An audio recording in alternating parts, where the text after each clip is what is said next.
എന്നിവിടം ശരിയാകും, അന്ന് നീ എല്ലാം ഗുണം വരും. ചെറുതോ വലുതോ ഒരു വീട് നമ്മുടെ സഭയിലുള്ള ഒരാൾ വെച്ചു, നന്നായിരിക്കുന്നു കേട്ടോ, നന്നായിരിക്കുന്നു. ഇതുടനെ അങ്ങനല്ല കുശുമ്പ് കയറേ, എങ്ങനെ ഒപ്പിച്ചു?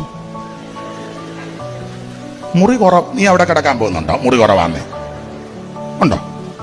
നമ്മുടെ കൂടെ ആരാധിക്കുന്ന ഒരു സഹോദരൻ ഒരു വണ്ടി മേടിച്ചു, ചെറുതോ വലുതോ കാശ് കൂടിയോ കുറവോ, അയ്യോ നന്നായിരിക്കുന്നു കേട്ടോ, എന്റെ ദൈവമേ സൈക്കിളിൽ ഒത്തിരി നടന്നതാ, വണ്ടി ഇല്ലാതെ നിങ്ങൾ ഓട്ടോ പിടിച്ച് നടന്നു വെക്കാം, ദൈവം ഒരു നന്നായിരിക്കുന്നു, നല്ലതായിരിക്കുന്നു, അങ്ങനെ അങ്ങ് അഭിനന്ദിക്കേ.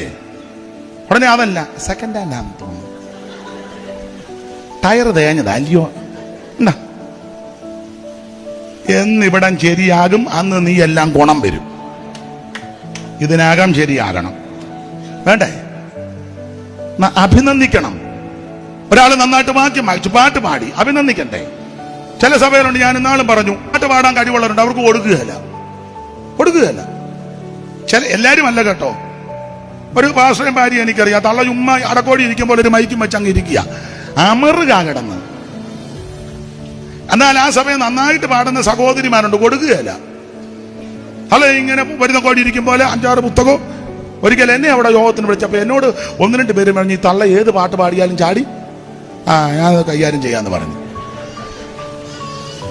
ഞാൻ പാട്ടെടുത്തിട്ട് തള്ള മുഴുവൻ പുസ്തകം നോക്കിയിട്ട് പാട്ട് കണ്ടില്ല. വേറെ രീതിയിലാ പാടിയതെന്ന് ഞാൻ പൊതുവെ പറയത്തില്ല. ഞാൻ അന്നുകൊണ്ട് തള്ളയുടെ